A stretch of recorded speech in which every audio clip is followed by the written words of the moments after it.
Hey yo, what's good? It's your boy Mixtape Moth, and today I'm gonna hit y'all with a review of the new Nas album entitled King's Disease 2. Let's get to it.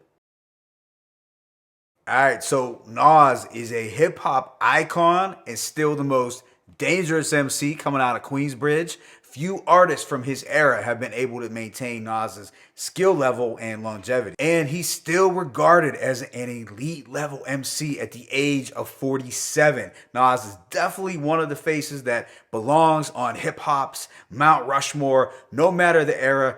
There shouldn't even be a debate. So this new album, King's Disease 2, is the follow-up to last year's Grammy Award-winning album with producer Hit Boy. Now, whether or not you love Hit Boy's production style, you can't deny the strong bond and chemistry that the two have forged. This King's Disease project was basically created in less than a year. So going into it, I really didn't know what to think. I just hoped that it would be as good as their first. So far, the responses on social media to this album have been much more positive than the 2020 release. Now, I still see some criticism about people not liking Hit Boy's beats, but I've yet to see anyone say that Nas wasn't rapping well or that he didn't do his part. But getting right into this project, it contains 15 tracks and lasts approximately 51 minutes. The beats are once again handled by Hit Boy with some additional production from Hit Boy's team. When looking at the cover art, it's pretty luxurious and regal. We see Nas sporting a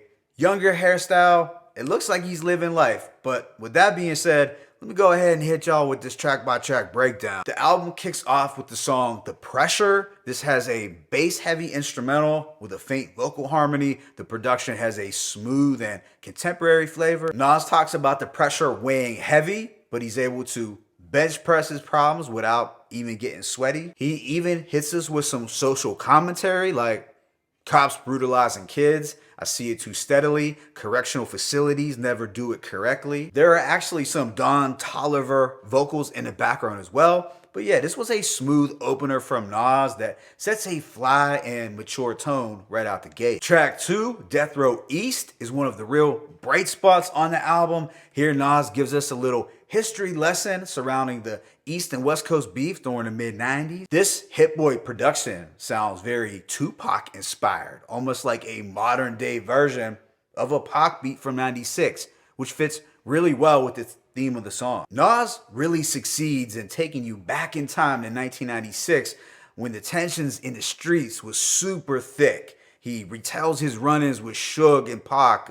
His story isn't quite as overly dramatized as Snoop's account, but Nas still reinforces that this was a very dangerous situation that could have escalated quickly. Nas raps, "Back when Jungle told Pac, it's on soon as we walk up out this. Pickup signs, outlaws outside the music hall. Bunch of ghetto superstars really down to lose it all. Both sides was thugging, but when you in my city, you know how we coming. Animals in the field and most of them clutching." Nas also reflects on privately flying out to meet with Pac to squash the East-West Coast beef, but he arrived too late after Pac had been shot. This record is really important because it sheds more light on this very dark but exciting time in hip-hop. And it also shows Nas's continuous effort to pay homage to Pac. And I think that's really important considering they had issues. Then on track 3, 40 Side, we get Nas rapping over some eerie trap production.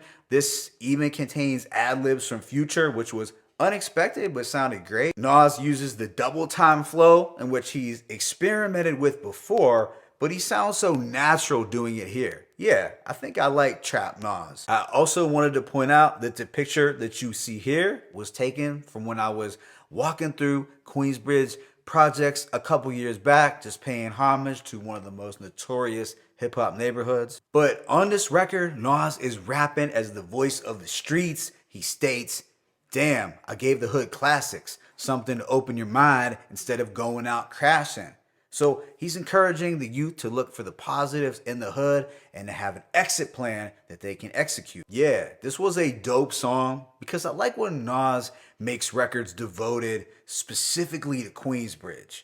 And I like the punchy instrumental. The following, EPMD 2, is the sequel to the track Nas released back in February, which honors EPMD, one of the greatest duos of all time, so let's put some respect on their name. This contains the same beat as the original, but this time it features a back and forth between Eric and Parrish, as well as a verse from Eminem. I'm glad that some younger people will get the opportunity to possibly hear EPMD for the first time. In that sense, it makes this track historic, and this is also the first official song that Nas has with Eminem. And as far as Eminem's verse goes, he does stand out by way of his rapid fire delivery and wild vocal inflections. That being said, I don't love the way Eminem sounded rapping at this high speed, but I didn't hate it. I guess I just prefer when he raps with the slower and normal flow. Although I did like towards the end of his verse where he talks about hoping to one day be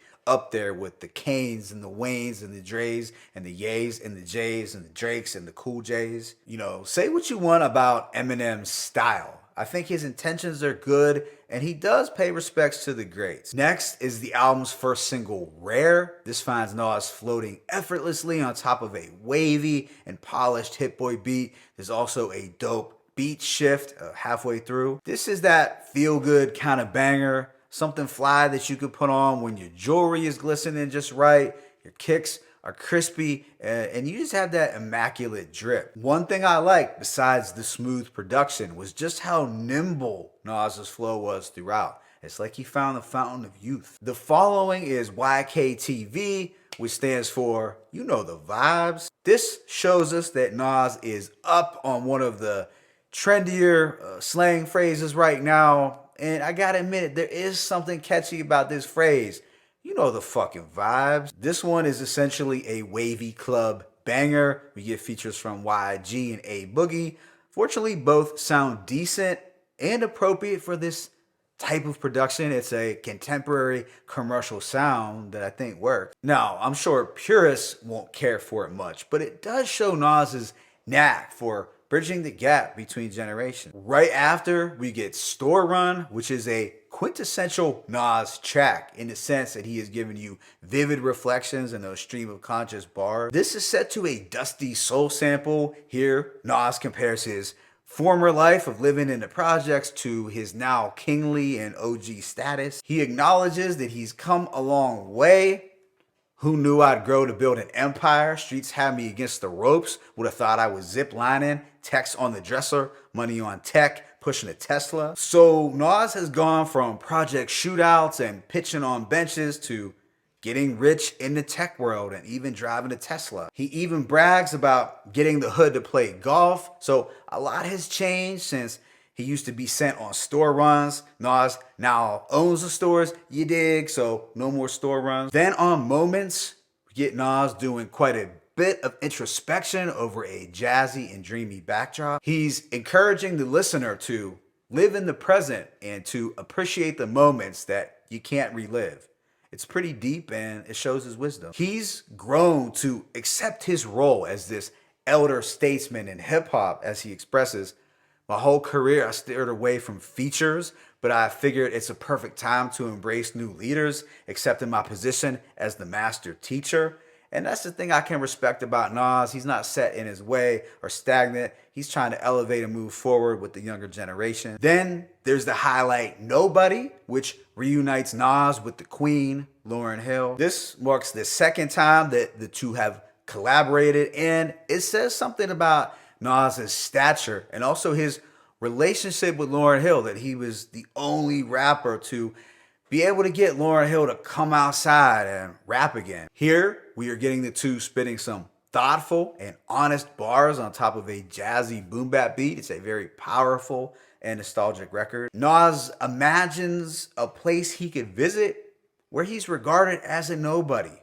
I wouldn't say it's pure escapism, but it does sound like he wouldn't mind taking a break from the pressures of fame and to be able to live like a civilian again. Lauryn Hill has a striking verse in which she gets some stuff off her chest. She keeps it 100 with lines like, "Now let me give it to you balanced and with clarity. I don't need to turn myself into a parody. I don't do the shit you do for popularity." She also addresses the past criticisms about her showing up late to concerts. I'm saving souls and y'all complaining about my lateness. This is one of the standout tracks from the album that finds the two recapturing the magic that they had in the 90s. What follows is No Phony Love with Charlie Wilson. This has a 90s R&B style vibe with what sounds like a sample from that time. This is a relationship record from Nas, so you will hear romantic raps and some soulful crooning from Charlie Wilson. It has that strong throwback quality, so it's definitely gonna appeal to the folks that are big into 90s R&B. Now, I like this one, but I don't like it quite as much as Car 85 if we were to compare both Charlie Wilson tracks, to be honest. Right after, we get Brunch on Sundays featuring Blast, who is a newer West Coast artist. So I like this track, but at this point in the project, I could have used more of an up-tempo or punchier song before this to kind of break up the pacing of the last three tracks, which were a little more laid back. But anyway, Brunch on Sunday is an ode to Sunday brunch. Now, this has become something trendier and popular for younger folks to do, especially for those who like to socialize and get lit on Sunday Fun Day. So again, this shows that Nas is really in tune with what the millennial crowd is into. This is set to a breezy backdrop with lush strings and bright keys. And I feel Nas really captures the essence of what Sunday brunch looks like with the following lines.